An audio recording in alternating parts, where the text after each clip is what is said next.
کہ اللہ کا شکر ادا کیا کریں کہ اللہ تعالیٰ نے آپ کو مجھے ایک مسلمان گھرانے میں پیدا کیا اور نبی کریم کا امتی بنایا۔ اس میں آپ کا میرا کیا کمال ہے بتائیے؟ کسی اور نبی کی امت میں پیدا فرما دیتا یا اسی امت میں پیدا کرتا لیکن کافر گھر میں پیدا کر دیتا اور ہم ساری زندگی بتوں کی عبادت کر رہے ہوتے، یا عیسیٰ علیہ السلام کو اللہ کا بیٹا مان رہے ہوتے، عزیر علیہ السلام یا موسیٰ علیہ السلام کو اللہ کا بیٹا قرار دے رہے ہوتے، یا خدا نخواستہ دہری ہوتے، ملحد ہوتے کہ بالکل ہی اللہ کے وجود کا انکار کرتے، کمیونسٹ جو ہوتے ہیں جیسے، ایسا اللہ تعالیٰ کسی گھر میں پیدا کر دیتا۔ اور اکثر آپ یہ دیکھیں گے کہ ہم پر، ہمارے اذہان پر، ہماری سوچوں پر، ہماری افکار پر، ہمارے گھر کے لوگوں کی سوچیں، فکریں اور ان کے جو معمولات ہیں وہ اثر انداز ہوتے ہیں۔ بعض اوقات بچہ اسی عقیدے کو اختیار کرتا ہے جس گھر میں وہ پیدا ہوا ہے، اور اس کو ساری زندگی یہ موقع ہی نہیں ملتا کہ وہ کسی دوسرے کے عقیدے کو سمجھے۔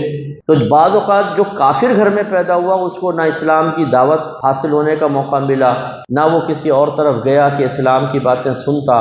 ہندو گھر میں پیدا ہوا، ساری زندگی بت پرستی اور اپنے آپ کو صحیح گمان کرتا رہا اور مر گیا، وہ ہمیشہ ہمیشہ جہنم میں جائے۔ اور اللہ تعالیٰ نے اپنی حکمت بالغہ سے، فقط اپنے فضل سے ہمیں ایک مسلمان گھرانے میں پیدا کیا اور استقامت عطا فرمائی، اور بڑی نعمت کہ اپنے حبیب کی امت میں اور اہل محبت میں پیدا کیا۔ یہ اور اللہ کے انعامات ہیں، تو ان کی قدر کرنی چاہیے۔ اللہ تعالیٰ جب دیکھیں نشاندہی فرما رہا ہے، کہیں مومنین کہیں متقین، کیونکہ مسلمانوں میں درجے ہیں۔ انبیاء علیہ السلام، صحابہ کرام علیہم رضوان اور اکابر تابعین، تبع تابعین کے بعد جو ہم بات کر رہے ہیں، ان میں اگر آپ دیکھیں تو سب سے بڑا مقام و مرتبہ کس کا ہے؟ متقین کا۔ مسلمان اگر مومن ہے تو ان میں سب سے بڑا مقام کس کا ہے؟ متقی شخص کا، پرہیزگار کا، جس کی انشاءاللہ وضاحت آگے میں عرض کروں گا۔